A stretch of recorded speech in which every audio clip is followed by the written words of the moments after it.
मित्रों नमस्कार, मैं प्रदीप कुमार। आप देख रहे हैं पॉलिटिकल आइडिया के आज के इस अंक में आप सभी दर्शकों का बहुत बहुत स्वागत है। मित्रों, बिहार में इस वर्ष चुनाव होना है, अक्टूबर महीने में चुनाव होना है और हर राजनीतिक दल अपना अपना बिसात बैठाने में व्यस्त है।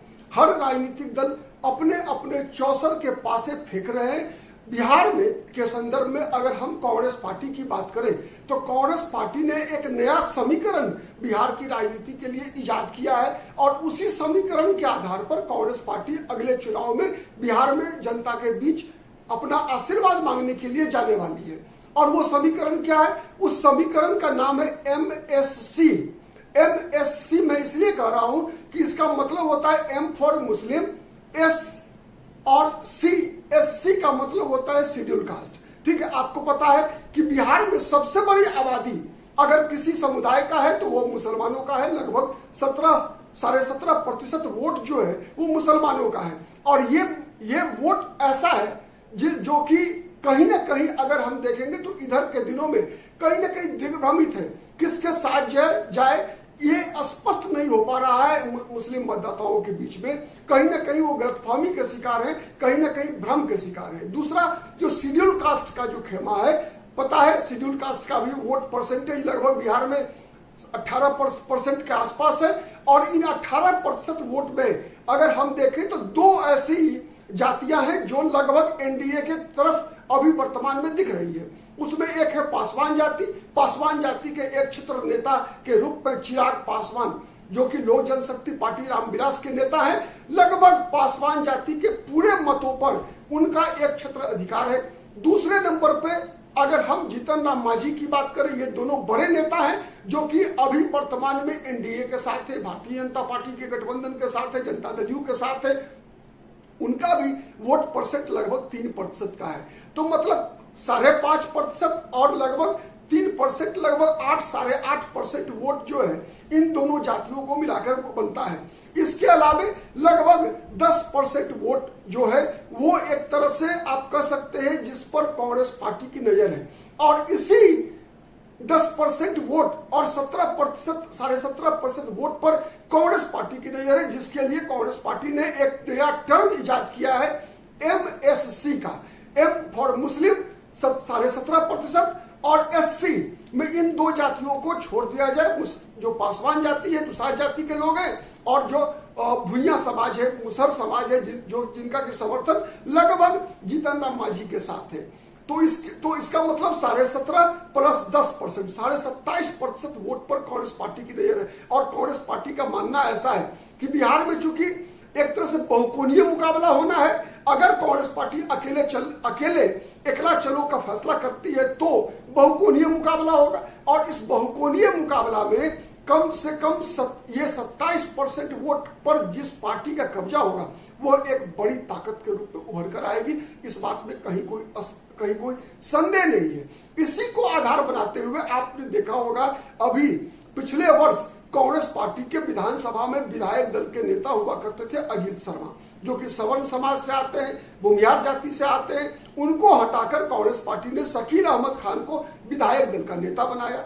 उसके बाद वर्तमान में अभी कुछ दिन पहले कांग्रेस पार्टी के जो प्रदेश अध्यक्ष थे अखिलेश प्रसाद सिंह, वो अभी सवर्ण समाज से आते हैं, वो अभी भूमिहार जाति से आते हैं। उनको भी राहुल गांधी ने हटा दिया। और उनको हटाने के बाद राहुल गांधी ने कांग्रेस पार्टी के पुराने कद्दावर नेता दिलकेश्वर राम के पुत्र डॉक्टर राजेश कुमार राम को अपना नया प्रदेश अध्यक्ष नियुक्त किया। आपको पता है कि पासवान जाति के बाद शेड्यूल कास्ट में अगर सबसे अधिक संख्या किसी जाति की है तो वो है वाल्मीकि समाज, जिसे हम चमार समाज जाति के नाम से भी जानते हैं। तो उनका एक तरह से वोट सबसे ज्यादा है। पासवान जाति के बाद लगभग 5% की आबादी है उनके भी। तो इसीलिए कांग्रेस पार्टी ने अगर ये दलित और मुस्लिम कार्ड खेलने का प्रयास किया, दलित में मैं दोबारा रिपीट कर रहा हूं कि पासवान जाति और भुइयां जाति लगभग एनडीए के साथ है। एनडीए के साथ नहीं कहना चाहिए, उसे कहना चाहिए चिराग पासवान और जीतन राम मांझी के साथ है। कल को जीतन राम मांझी अगर कांग्रेस पार्टी के साथ चले जाते हैं तो फिर वो वोट जो है उनके साथ ऐड हो जाएगा, लेकिन जिसकी संभावना कम है। इसलिए संभावना कम है कि जीतन राम मांझी केंद्र में भी मंत्री है, तो निश्चित रूप से मंत्री पद खोना नहीं चाहेंगे जीतन राम मांझी। जिस प्रकार की उनकी राजनीति रही है, उनकी राजनीति तो निश्चित रूप से परिवार केंद्रित है। खुद केंद्र में मंत्री है, बेटा बिहार में मंत्री है, जो संतोष कुमार सुमन है, एक बहू इस बार इमामगंज से चुनकर विधायिका बनी है।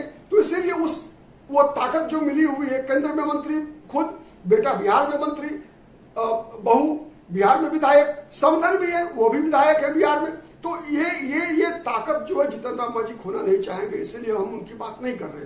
लेकिन ये 27.5% जो वोट है जिस पर कांग्रेस पार्टी और राहुल गांधी की नजर है, उसी के लिए सब ताना बुना जा रहा है। और इसको ये जो 27.5% का वोट शेयर बनता है, इसको ताकत देने के लिए कन्हैया कुमार को बिहार की राजनीति के मैदान में राहुल गांधी ने अपना कमांडेंट बना के उतार दिया। अब कन्हैया कुमार का रोल समझिए। कन्हैया कुमार का रोल क्या है? कन्हैया कुमार का रोल बनता है सीधा कन्हैया कुमार की जो पहचान है उससे। कन्हैया कुमार की पहचान क्या है? कन्हैया कुमार की राजनीतिक यात्रा की शुरुआत होती है सीपीआई से, मतलब भारतीय कम्युनिस्ट पार्टी से। उसी के छात्र संगठन सीपीआई के छात्र संगठन एआईएसएफ के टिकट पर कन्हैया कुमार जवाहरलाल नेहरू विश्वविद्यालय जेएनयू जिसे हम कहते हैं, वहां के एक तरह से छात्र संघ के अध्यक्ष थे। और उसी उनकी अध्यक्षता के काल में ही जेएनयू का बड़ा विवाद हुआ था। आपको पता है वो विवाद क्या है? 16 फरवरी वो दिन याद है जिस दिन अफजल गुरु की बरसी मनाई जा रही थी, और उस दिन जिस प्रकार की नारेबाजी हुई, उस नारेबाजी के बाद जिस प्रकार से कन्हैया कुमार के खिलाफ देशद्रोह का केस लादा गया, कन्हैया कुमार को जेल में रहना पड़ा। उसके बाद कन्हैया कुमार का जो एक राजनीतिक यात्रा शुरू हुई, उसमें जो राजनीतिक विकास हुआ, उस विकास का परिणाम क्या निकला कि कन्हैया कुमार जो है, जिसे उनकी भाषा में, कन्हैया कुमार की भाषा में और कांग्रेस पार्टी के वर्तमान जो कांग्रेस पार्टी की नीति है उसके आधार पर अगर हम देखते हैं तो सामंतवाद से आजादी, मनुवाद से आजादी, ब्राह्मणवाद से आजादी और कई प्रकार के नारेबाजियां जो हुई जवाहरलाल नेहरू विश्वविद्यालय में, वो कन्हैया कुमार की पहचान है। कन्हैया कुमार का उस पहचान का प्रभाव कितना हुआ, इसका कई उदाहरण मिल जाएगा। सबसे बड़ा उदाहरण मिलेगा जब CAA 2019 में देश में लागू करने की घोषणा हुई थी। CAA मतलब सिटीजनशिप अमेंडमेंट एक्ट जब लागू करने की घोषणा हुई थी, उस दौरान आपको याद होगा, उस दौरान एक तरह से कन्हैया कुमार जो है सीपीआई में ही थे। लेकिन उस समय में कन्हैया कुमार जिस प्रकार से पप्पू यादव और जो वर्तमान में कांग्रेस पार्टी के विधायक दल के नेता हैं शकील अहमद खान उसके साथ ये तिकड़ी मिलकर जिस प्रकार से सीमांचल, बिहार के सीमांचल में कोसी प्रमंडल में जिस प्रकार से सभाएं कर रही थी और इस तिकड़ी के समर्थन में जिस प्रकार की भीड़ आ रही थी, वह एक बहुत बड़ा संकेत है कि कन्हैया कुमार को चाहने वाले लोग कौन है। स्पष्ट रूप से सबसे अधिक कन्हैया कुमार की लोकप्रियता अगर कही है तो वह है मुस्लिम समाज के बीच में। तो कन्हैया कुमार कहीं ना कहीं आप देखेंगे जो मुस्लिम समुदाय के अंदर जो भटकाव का वातावरण बना है इधर के दिनों में, जैसे पहले के अगर हम देखेंगे 2 वर्ष 3 वर्ष पहले तक तो राष्ट्रीय जनता दल सबसे बड़ा मुस्लिम समर्थन का स्टेक होल्डर हुआ करता था। लेकिन इधर के दिनों में राष्ट्रीय जनता दल के प्रति एक तरह से मुस्लिम मतदाताओं में विरक्ति पैदा हुआ। उसका लाभ किसको मिला? तो हमने देखा 2020 के बिहार विधानसभा चुनाव में सीमांचल की कुछ सीटों पर उसका लाभ मिला AIMIM को। AIMIM ओवैसी की पार्टी है, ओवैसी की पार्टी के 5 विधायक भी चुने गए। बाद में भले ही वो 5 में से 4 MLA जो है उनके जीते हुए वो राजद में शामिल हो गए, ये बात अलग है, लेकिन जीत तो हुई। इसके अलावा कई विधानसभा सीटों पर AIMIM के उम्मीदवार दूसरे नंबर पर रहे और राष्ट्रीय जनता दल के उम्मीदवार तीसरे नंबर पर रहे। तो ये सबसे बड़ा एक सबूत है, जब ये संकेत है कि मुस्लिम मतदाताओं के लिए अब बिहार में राष्ट्रीय जनता दल की तुलना में कांग्रेस पार्टी फर्स्ट चॉइस में बन चुकी है। अगर कांग्रेस पार्टी राजद से अलग होकर लड़ती है तो निश्चित रूप से कांग्रेस पार्टी को मुस्लिम मतदाताओं का आशीर्वाद मिलेगा।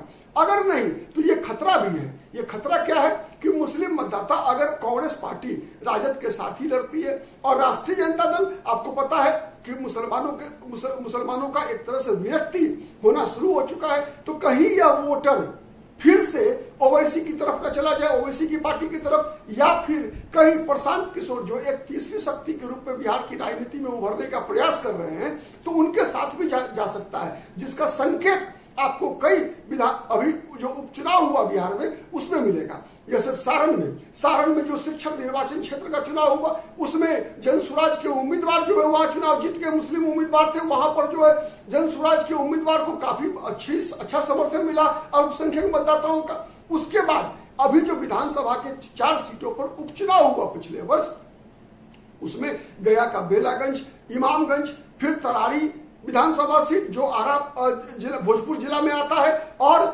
रामगढ़ विधानसभा सीट जो बक्सर जिला में आता है। तो इन चारों सीटों पर जनसुराज पहली बार विधानसभा का चुनाव लड़ रही थी और इन विधानसभा चुनावों में एक भी सीट आरजेडी और महागठबंधन चुनाव नहीं जीत पाई।